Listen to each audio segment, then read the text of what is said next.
Welcome to the Rum Revival. My name's Arminder, and I don't know about you, but where I live, we're in the middle of the summer and it's pretty hot. And it's during this time of the year that I find myself gravitating towards unaged rums, both to sip on, but also to use in cocktails. And in fact, while I normally enjoy my rums neat, given the heat, it's really cocktails that I'm drinking this time of the year. So with that in mind, here are 4 rums that I'm enjoying this summer that you might want to check out. First and foremost, let's start off with Worthy Park Silver. So the same time that this rum had come out, the new Worthy Park Overproof came out, and that is getting all the attention, and that rum is great, but the real surprise for me was this rum right here. Yes, in fact, this is just a rebranded version of Rum Bar Silver, but I guess I never really gave that rum a shot, but I am now with this release, and I gotta say, it's pretty impressive as a cocktail rum. Now, if you're not familiar, this is an unaged blend of 3 Jamaican rums from Worthy Park Estate. And what you have here is a very flavorful rum with no aging, so all those funky Jamaican flavors really get to shine.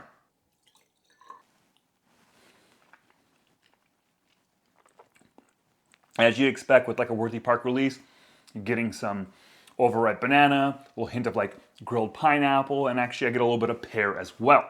Now the key with this release is that it's bottled at 40% ABV, which may seem like a negative, but honestly, the highish ester count here kind of more than makes up for that. And it's the summer, right? And I want to be able to drink a lot of cold cocktails, so that lower ABV is perfect. So yeah, this makes for like a super crushable yet flavorful daiquiri. But what I've really been enjoying with this rum is actually a Queen's Park Swizzle.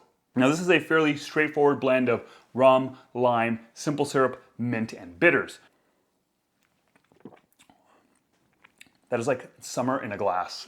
I'm probably gonna say that about all the cocktails on this list, but that is incredibly refreshing. And I guess traditionally you're supposed to use like an aged Demarara rum or something like that, but an unaged Jamaican rum is perfect for this because there's this amazing combination of like those funky fruity notes blending so well with the bright mint notes. It really just kind of comes together and creates this really refreshing and vibrant drink. What's great about the cocktail is that it's really kind of a unique experience as you drink it because it starts off light, easy, breezy, still flavorful.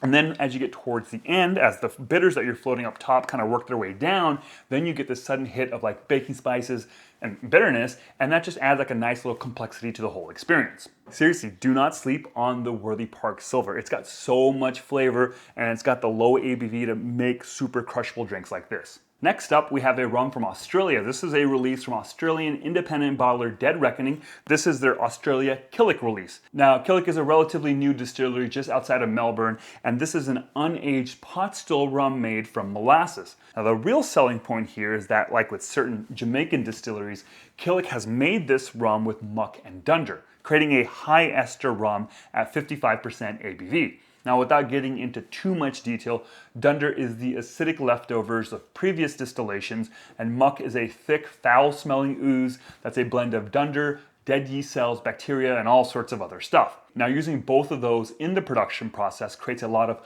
big, bold flavor compounds.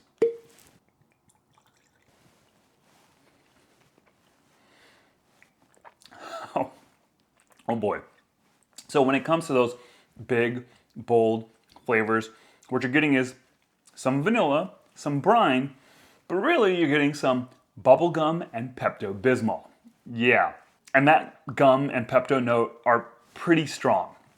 In real talk, I don't think I really enjoy this rum neat. Yeah, that gum note and the Pepto note are a little too out there for me. But what's crazy is how much of this rum transforms in a cocktail. Like I've never seen anything like it at all. Now in terms of cocktails, this does make for a pretty good Queen's Park Swizzle, but I've really been enjoying it in a simple and straightforward daiquiri. I mean, come on, that is summer in a glass.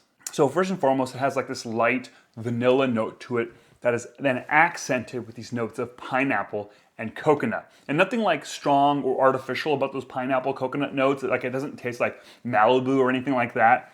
It just altogether has like this really nice summer tropical vibe to it. It specifically reminds me of the taste of coconut pineapple ice cream at Thrifty's. Thrifty's was like this drugstore chain that I think primarily was on the West Coast, and they served ice cream, and growing up, that's where we went to go get ice cream.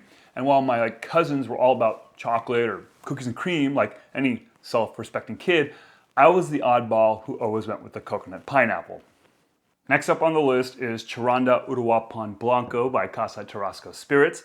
Now this is produced in Michoacan in Mexico, and it's equal parts a blend of pot still cane juice and calm distilled molasses, and it's bottled at 46% ABV. Now the sugarcane that's used to make this is grown over 4,000 feet above sea level in red volcanic soil. Now what that means is on the palate, you get this signature note of ash, charcoal balance by some lime zest and some cane sweetness. So at the start of every summer, I end up buying like a bunch of unaged cane juice rums to make tea punches with, hoping to kind of find my new favorite go-to tea punch rum. But honestly, at the end of the day, I just find myself craving for one made with this Charanda. And when it's hot, like it is right now, I end up tossing in a couple of cubes of ice, and I think it really allows the Charanda to bloom and for all the ingredients to come together. I mean, come on, that is like summer in a glass. Like the lime note of the Charanda here is heightened by the inclusion of actual lime juice, and then the cane sweetness of the Charanda is then intensified by the inclusion of the cane syrup, and those notes of lime and cane are balanced by this through line of the ash and charcoal note of the Charanda, which ends up really shining on the finish. Such a great experience on the palate, and truly my favorite spirit to make a tea punch with. Now, if a tea punch wasn't enough, this is also fantastic in a frozen strawberry daiquiri. I mean, come on. That is like summer in a glass. So I like to use the recipe that is in the Tropical Standard book by Garrett Richard and Ben Schaefer. Now seriously, this thing is so delicious, and what I love is that it's not as sweet as you would think, right? It's actually a bit on the drier side of things, and that charcoal and ash note still comes through. It helps kind of balance out the sweetness of the strawberry and the sugar and all that. Now, if you want to actually make one of these things, I'm going to link down below to a video from the Make and Drink YouTube channel where Derek over there makes this drink, and then he actually adds it to a pina colada for a Miami Vice cocktail. So it's absolutely a video worth checking out, and this is absolutely a cocktail worth drinking. Now the secret is, it's actually close to midnight, and I've just made myself a frozen strawberry daiquiri, but hey, it is what it is. And the last rum that I've really been enjoying this summer is the Alambique Serrano Cartier 30. Now this is a rum from Oaxaca in Mexico. This is a calm distilled cane juice rum that's bottled at an easy breezy 70.3% ABV. Now as you expect, there's tons and tons of flavor, but it doesn't feel like it's 70%, which is great, but also kind of dangerous.